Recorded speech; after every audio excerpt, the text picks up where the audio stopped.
The Syntax of Things by Arisha. Chapter 59. Parentheses. Of Small Talk and Love. I've sent the letter. Thanks. Harry was lying on the bed, apparently tired of continuously pretending to have something to do. Severus drank his tea calmly. How old is your cousin? Harry turned his head to him curiously before returning to the task of intently watching the ceiling. Same as me. Why? And he's never shown magical signs. Harry furrowed his brows. Severus mentally kicked himself for not tearing his own eyes away from the boy. No, of course not. He's a muggle. He's a muggle, isn't he? Yes, probably. Although the blood that runs in your family is at least partly magical, it wouldn't be unheard of if his children might turn out to be wizards after all. Obviously relaxed, Harry sighed. And that would have to be Potter.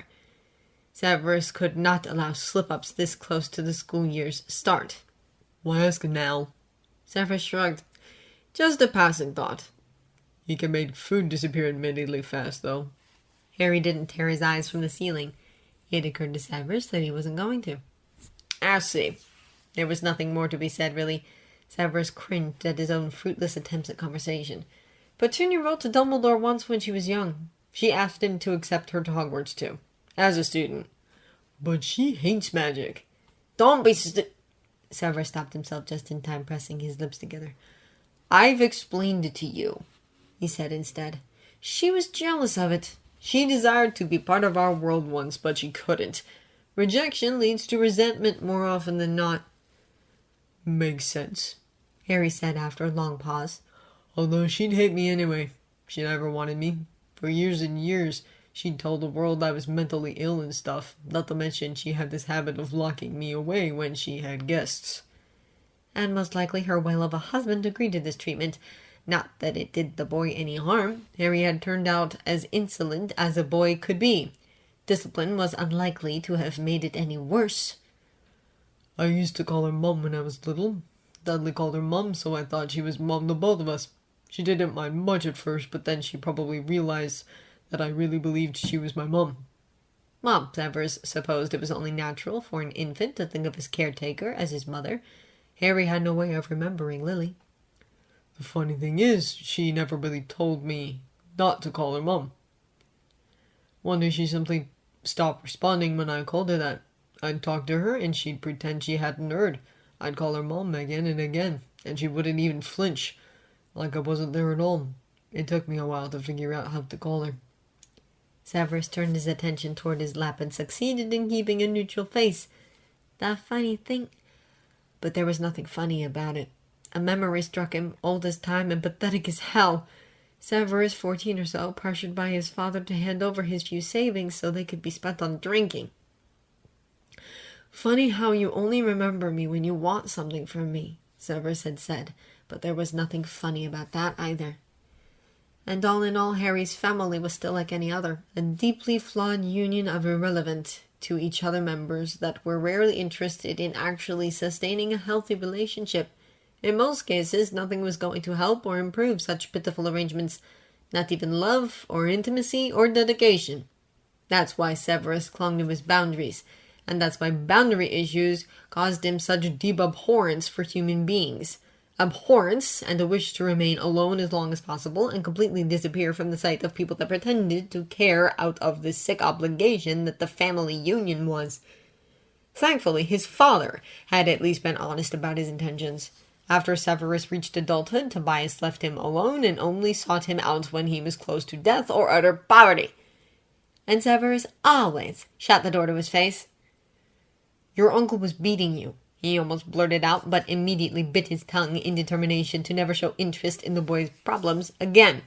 Harry would most likely never return to Surrey anyway. Severus could see by Potter's expression that some memory had sucked him up too, and the boy worried his lip mercilessly. He was not going to ask. Part of the problem was that Severus was still in that room, he realized in annoyance. Don't you have stuff to do? It's getting late.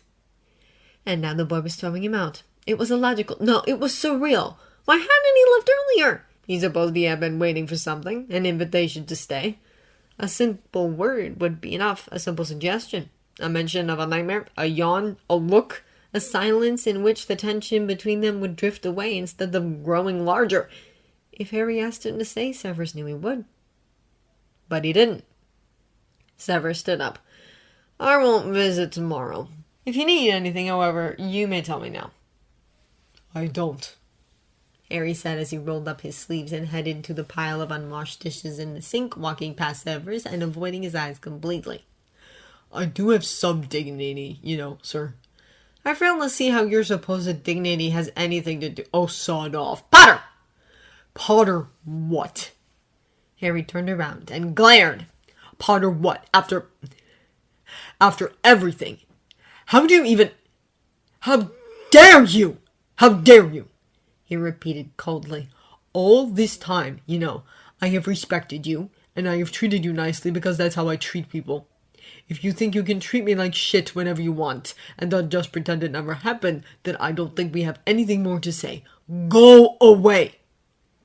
Severus refused to reveal his irritation. Enough with the melodramatics, Potter. You hit me, Harry said flatly, and Severus's words were suddenly lost. I cannot believe you hit me. Out of nowhere. Perhaps if... No, don't bother. Don't want to hear it. He tried to walk to the kitchen again, but Severus refused to move aside. You will hear it, he hissed. I have endured your idiotic attention-seeking tactics for far too long, and have protected you from the headmaster's judging eye countless times by now. Had you been informed of what really happened last summer, you would be alone in a dungeon now, and not a living soul except Dumbledore. Harry rolled his eyes. Would know where you are. You owe me, you understand. Harry's eyes hardened. I owe you nothing. I owe nothing to no one. Severus opened his mouth to retort, but Harry stopped him. I'm not going to argue with you anymore. I guess you can be happy now because you got what you wanted. I don't give a damn about you. Satisfied? Precisely. Deeply. Wholeheartedly. Satisfied? Not. But definitely amazed. Harry Potter did have some dignity after all. Indeed. And some maturity. And suddenly Severus had neither. Very well. Let the boy think he was a man. If Potter wanted to avoid him, then it was all for the best. Obligations aside, Severus could now finally ignore him too. Completely. An hour later, as he made himself comfortable in his own bed back at Spinner's End, Severus decided that he couldn't be happier to have a bed all to himself again. He slept with deep satisfaction that would most likely result in a morning headache. It didn't matter. Right now, he followed Harry's way of solving things out and decided to not give a damn. Harry kept his eye on the desk, nodding absently through Dumbledore's questions about how the summer had been. Marvelous, Severus thought of saying, in case he was asked himself.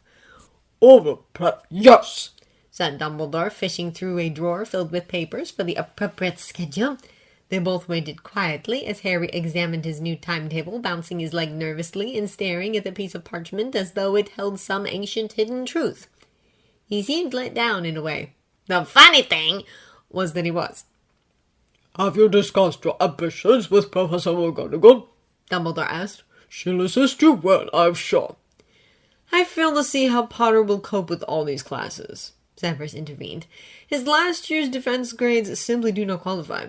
Herbology will, too, be an issue. Perhaps he should reconsider his future career choice. Which meant, Albus Dumbledore, you son of a bitch! I'll torture you! Harry is a clever boy, Severus. He knows what he wants. Isn't that right, Harry? Dumbledore glanced at Harry over his spectacles, and Harry nodded. Are your friends considering the same career path, too? No, sir, I don't think so. Hermione's not really interested in becoming an Auror, I think. Ron is still thinking about it. Second thoughts can be expected. It is a decision that will affect the rest of your life, after all. If you feel troubled, you can always share your doubts with your head of house. Or Severus. Severus gritted his teeth. No second thoughts, sir. I can't think of anything else I'd like to do. That settles it then. Professor McGonagall will give you an application form, and you may submit it back to her by the end of the week. Thank you, sir. It was the boy that was being tortured, and Severus. Dumbledore certainly was not. Severus watched, mesmerized by this new kind of sadism taking place in front of his eyes, and slapped away the urge to snap into laughter. He was supposed to be the sadist here. Dumbledore was supposed to be the good guy. Was he ever? Harry glanced at Dumbledore's darkened hand, and Severus did not crease a brow when Harry frowned at it. Questions would follow most likely, and the burden to dodge them would fall upon Severus. Although his own sins had yet to be punished, Karma was doing an excellent job of tormenting him with the sins of others. Nevertheless, it was a start. The end was hopefully not nearing yet. Harry did not dare look up at Severus, and Dumbledore did not make any effort to hide his rotten flesh. It occurred to Severus that he was giving the boy a chance, a clue he could recall later on after the job would have been done. Highly unlikely that Harry would manage to bring the pieces together. Anything else troubling you then? Pressed Dumbledore. No, sir. Severus? Severus looked at him expressionlessly. Very well, then. Too well, even. Remarkable. Oh, Harry! I missed you so much. Why weren't you on the train? We've been looking for you. You can't have possibly spent the summer at Hogwarts, have you? Professor Dumbledore was here too, wasn't he? To leave you all alone. Give him some spice, Hermione, Ron said. I arrived yesterday, Harry explained as Hermione hugged him. Arrived from where? Asked Hermione, and Ron rolled his eyes at Harry behind her back. Harry snorted. None now. Is everyone alright at the Burrow? Ron nodded. Mum's a bit mad at Charlie for leaving again. She thinks the ministry's watching us. Most of Dad's colleagues don't even talk to him anymore. Mum says he should avoid conflict at all costs. Harry couldn't help but think that this was his fault. The Weasleys were purebloods. The only reason they were in such trouble was that they'd befriended Harry. Fred and George? They worry too. It's weird to see them worry about anything. Ron shrugged. Fred says Hogwarts could become a very dangerous place to be at by the end of the year. Harry wasn't used to hearing such things from Fred. Slowly but steadily, the wizarding world was being stricken down by fear and uncertainty. Where would it lead them? Fred says a lot of exaggerated things, argued Hermione. Yeah, he probably just wants to scare me into staying at home so I never graduate. Hermione wrinkled her nose. Chances are slim that you'll graduate anyway, Ron. Ron turned red and Harry gave him a sympathetic look. They sat at the Gryffindor table and waited for the Hat's speech to begin. The Slytherin table was quieter than usual. Harry silently wondered how many of them were already marked. At the head table, the professors were chattering quietly, waiting for the first years to arrive. Snape was muttering something to McGonagall, who looked quite pleased with whatever Snape was saying. So what really happened to you after Charlie's wedding? Asked Ron after Harry had greeted the other students at the table. Nothing really, Harry said. Dumbledore took me back to the safe house and left. That's where I was all summer. He said Grimmauld wouldn't be safe enough, so he found someplace else. I nearly went mad in there. There was nothing to do. I just waited. I had some pretty lengthy conversations with Hedwig, he added. Socks, Ron said. Were you allowed outside? Not at all. Just for the wedding, and that was it. Ron's eyes widened. You mean you didn't leave the house at all after the wedding? I stuck my head out the window a few times, Harry said, adding a variety of vegetables to his plate. Once or twice I thought of jumping out too, but I wasn't sure the wards would let me back in. You went out once in 3 months! Ron was astonished, and Harry didn't want to know what his friend would think if he knew that there had been summers before Hogwarts during which he hardly spent a few minutes a day outside the cupboard. I barely went out myself, said Hermione. My parents were so worried. Part of them didn't want me coming back at all. I've been giving them the Daily Prophet to read, and all the bad news are really getting to them. She looked sullen for a moment, then, so what was that house like? Oh, house is an overstatement, Harry said. It was very small, dark. The kitchen smelled funny, not to mention the bathroom. Sounds like Aunt Penelope's bungalow, Ron said. Her kitchen smells like wet dogs and unwashed lingerie. He shuddered visibly at the memory, looking sick. You in there all alone? Asked Ron. Yup, said Harry with no hesitation. He didn't lift his eyes from his plate.